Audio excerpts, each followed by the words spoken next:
ma nuyu en même temps ndokleel suñu mbokku musulman yi. oui ñoo xam ne tàmbali nañ benn koor. ci weer bu sell di ñaan yàlla nangu ñaan. te dolli aussi xéwal ak jàmm ci biir réew mi donc maa ngi leen di souhaiter un bon mois de Ramadan. effectivement li nga wax noonu je pense que tey nag am na chance boo xam ne maa ngi doon jokkoog. suñu ambassadeur bu nekk au Gabon. parce que Guinée équatoriale dañu ko rattaché à la juridiction du Gabon. C'est vrai moom ci boppam il est aussi en contact avec les responsables de la communauté. rawatina le consul honoraire bu tudd Omar Gueye. nee na ma en tout cas jusqu'à présent jotaguñ bataaxal bu jóge ci moom di laaj effectivement pour ñu envoyer foofu benn mission pour ñu mën a établir ay passeports yi. jotagu ko. ce qui fait que li nga wax ni bu dee am na. maa ngi leen di recommander vivement. ñu dem rencontrer suñu consul honoraire mooy Oumar Gueye parce que moom mooy rassembler toutes les demandes mooy expression bi ñu xam ñaata lañ bu ko defee rek comme ni ñu ko doon defee effectivement moom dina saisir suñu ambassade bu nekk à Libreville parce que am nañ foofu benn centre de production de passeport. donc bu ko defee comme ci juridiction bi moom bu jotee requête boobu rek. dina envoyé ci nu mu gën a gaawee benn mission boo xam ne day dem Guinée équatoriale pour mu établir ay passeport parce que nag am na ay jéego yu am solo yoo xam ne def nañ ko ci fànn boobu même si par ailleurs doyul motul am nañ ay centre de production de passeport ci ay missions diplomatiques ak consulaires. am nañ aussi ay valises mobiles ci ay missions diplomatiques ak consulaires yu bëri mais am nañ sax ay missions yoo xam ne itinérantes yoo xam ci ministère de l'Intérieur lañ jóge fii dem bitim réew. pour def ay établissement ay passeport bi ci mujj nii rek am na 3 missions yoo xam ne sont en cours actuellement nii. 3 missions muy Brésil Argentine ak RD Congo. Russie def nañ ko fan yee passe. donc ñoo ngi waaj également pour dem au moins au Cameroun au Burkina Faso au Japon. en Chine entre autres. président Macky Sall balaa muy ñëw sax dafa théoriser woon. ce qu'on appelle la diplomatie de bon voisinage. mooy dëkk yoo xam ne ñoom la ñu bokkal frontière jàmm ak salaam rek moo ci xaj. amoon na benn projet bu ñu doon wax femmes et fraises. 750 c'était ça effectivement. 300 ñoo ñibbisi. boo xoolee aussi amoon na beneen projet boo xam ne defoon nañ ko aussi entre ñun ak waa Espagne boo xam ne on avait recruté des jeunes yoo xam ne ñëwoon ESP ñu dem foofu pour 1 an c'était 24 jeunes effectivement et malheureusement ñëpp a desoon. beneen bi aussi mooy le projet JECO. daaw rek la boobu aussi y avait 47 jeunes sénégalais yoo xam ne demoon nañ mooy ANPEJ ñoo ko saytu woon ak ministère de la jeunesse. ñu dem yaakaar naa ne aussi 18 jeunes ñoo ñëwaat. et il fallait maintenant ñu am un cadre. un cadre moo tax bi seen premier ministre ñëwee ñu signé benn mémorandum d'entente boo xam day fixer le cadre de référence pour la promotion ci benn migration boo xam ne da nekk migration bu sûre. bu régulière ak bu ordonnée. je ne pense pas parce que li ma la wax mooy. bu ñu demee ba signé xam nga boo amee 1 ou 2 ou 3 expériences. je pense que dépassé nga preuve de concept. maanaam mën na la permettre tey nga xool les bonnes pratiques. c'est un benn pays boo xam ne man mii sax demoon naa fa balaa may dem Espagne fa laa jaar ñu mën a informer xale yi ñoo xam ne liggéey bi kat lii la laaj xool profil yi ak wax naa ko sélection bi aussi. mu nekk sélection boo xam ne elle est objective ak rigoureuse. on a mis le cap sur l'agriculture mais ça ne sera pas uniquement sur l'agriculture. tout dépendra ci expression besoin waa Espagne. am na par exemple le programme des routiers. mais balaa may ma tuuti ma joxe chiffres yi am na solo. bien sûr nee naa la 126 724 personnes dimbali lañ leen ci biir diaspora bi. am na ñoo xam ne aussi dañoo demoon tukki bloqué. pour ñu rapatrier le Sénégal toll nañ ci 12 584 personnes am na ñoo xam ne aussi ñoo ngi woon ci biir réew mi mais doon nekkoon ou bien di doon nekk ay résidents wala ay binationaux ci ay pays yu bëri. ñoom ay jàmbaar lañ. parce que boo xamee boo waxee résilience da ngay xalaat Sénégalais yi nekk bitim réew nee naa leen à chaque fois yaafus mënu fa dëkk.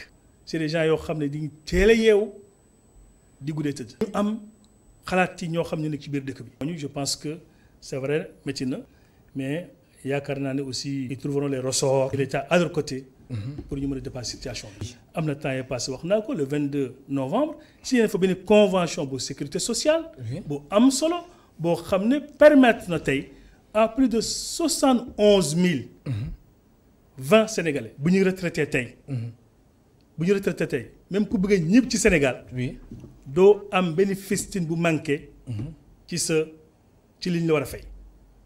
mooy la clause de la résidence a été levée muy avantage bu am solo même ñi nekk France amaguñ ko. beneen bi.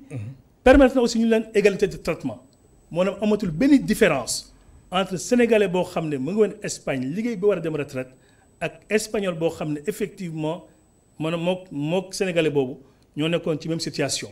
mooy reconnaître na sax ce qu'on appelle la pluralité des épouses maanaam sénégalais boo xam ne mu ngi Espagne liggéey ba retraite wàcc liggéey. ñu xam ne effectivement am na ñaari soxna wala ñetti soxna pension bu ñu naroon am dañ koy répartir à part égale ci ñaari soxna yi wala ci ñetti soxna yi à telle enseigne que aussi on reconnaît à tout état maanaam état boo gis am souveraineté am na la possibilité de raccompagner à la frontière maanaam rapatrier wala tout étranger bu fa dugg te nu mu fa duggee dëppawul ak charte réew ya gis nga ko. Cas Italie au mois de juillet de l'année dernière. bu gouvernement italien defoon communication ñu ne dafa bëgg a régulariser ay étrangers ci yeneen secteurs yi gis nañu fii Sénégal président de la République dafa dégager woon benn mission spéciale. ñaari mission kii dem Rome kii dem Naples te pourtant am nañ un centre de production bu nekkoon Milan. gis nañ aussi am na timbre boo xam ne ñu ko leen laajte ñu koy fayeeku. demoon nañ ba waa Italie ambassade ba effectivement ñu ne timbre boobu peut-être jaruñu koy fay dañ koy def gratuitement. loolu yëpp pour wane la dëkk bi moom vraiment via notre réseau diplomatique ak consulaire mooy instruction yu ñu am ci njiitu réew mi mooy sénégalais yi ñu mën leen accompagner vraiment pour ñu mën a épanouir. ci pays yi ñu fa nekk mais ku ci am jafe-jafe ci wàllu kayit yoo xam ne da nga ko soxla pour régulariser une situation pour renouveler quelque chose pour accéder à certains services. nga mën ko am. maanaam ñu def lépp pour ñu mën a réduire les frais de transfert parce que études yi nag wane nañ bu ñu réduire woon frais yooyu de 9 à 5% am nañ lu toll ci 20 milliards de dollars yoo xam ne mën nañ ko ci profiter bu ma waxee loolu nekkul uniquement Sénégal mais day nekk soit Afrique ak réew yoo xam ne ñoo nekk ci tiers-monde. ñoo ngi def lépp pour mën a réorienter ce qu'on appelle ces flux financiers. mooy xaalis boobu buy ñëw.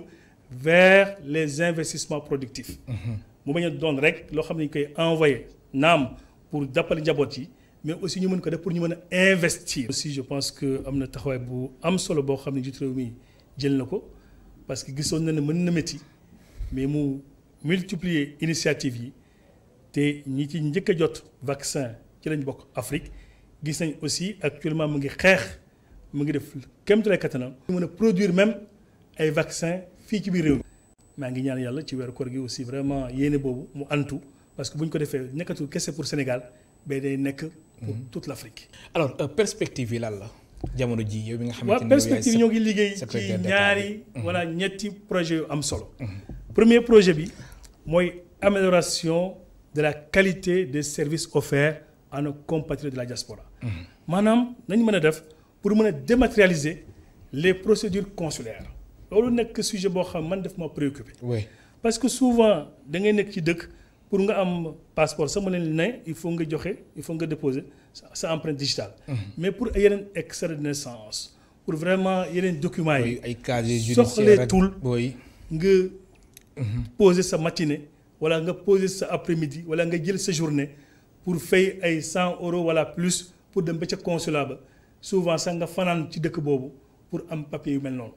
loolu yaakaar naa ne vraiment am nañ ci instruction ñoo ngi ci liggéey benn plateforme boo xam ne vraiment ça sera une plateforme de dématérialisation des procédures consulaires ñoo ngi ci liggéey bu baax a baax. beneen bi aussi mooy l'ambitieux projet des 100 000 logements loolu aussi mu nekk projet bu am solo njiitu réew mi aussi bu mu koy def mooy li ma la wax léegi rek.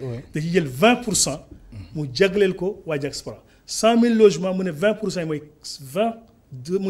20 000 logements ñu nekk lii. pour waa diaspora bi. mooy Sarr maa lay gërëm baax di la sant. maa lay gërëm ci opportunité bi.